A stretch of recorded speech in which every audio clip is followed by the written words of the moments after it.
But let's get specific. We talk about a green economy, green collar jobs. What are they? And what are the top three that would create the most employment for millions that have lost their job? What are the low-hanging fruit green jobs that can initiate this multiplier effect? Sure. Well, a green collar job is essentially a blue collar job that has been upgraded, upskilled to better respect the earth. So you're thinking about, the classic is the solar panel installer, or somebody who's, Rosie the Riveter, but not making tanks, making wind turbines and smart batteries.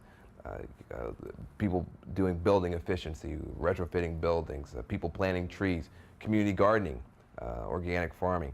All of the kinds of labor that, it's not the PhDs, it's the PhDs. It's the skilled workers who get up every day, put on a green hat, hard hat, or work boots and a toolbox, and go out there to help fix America.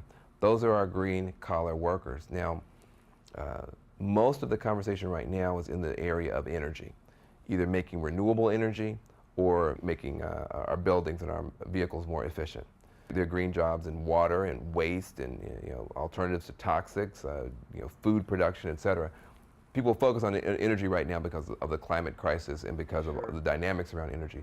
In that world, on the production of clean energy side of the ledger, you've got solar, you've got wind, you've got geothermal, you've got some smart biofuels, you've got and wave technology as well, hydro. So those are the big five, and there are jobs there from engineering to very, very manual labor. Let's take somebody who wants to go with solar. Everybody loves solar. Solar is kind of the iconic thing. In 6 to 9 weeks, someone could be a solar panel installer. They could be making anywhere between $18 and $22 an hour. Right. That's a pretty good wage. Sure. You don't have to have a college degree to do that. But you're getting somebody in on the ground floor of an industry that's going to go somewhere. That's the most important thing. You get them in on the ground floor.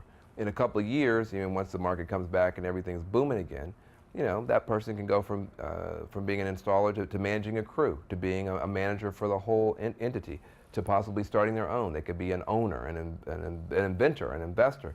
There's a whole pathway to prosperity, a green pathway out of poverty to prosperity that we can have.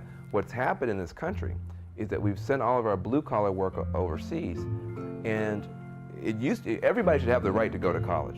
But you shouldn't have to go to college in order to be able to feed your family and have a successful life. And it used to be you didn't have to. Right. You could go and get a good blue-collar job and hopefully join a union, be well paid, work your way up, and have a successful life. Now it's Walmart or lattes. The apprentice. The apprenticeship. System. That whole system. So what we want to be able to do is, as we go forward, is to make sure that green work pays, that ordinary people have access to it, and that you can start off as a solar panel installer, but then work your way up to being a manager, an owner, an inventor, an investor. Those are green pathways out of poverty.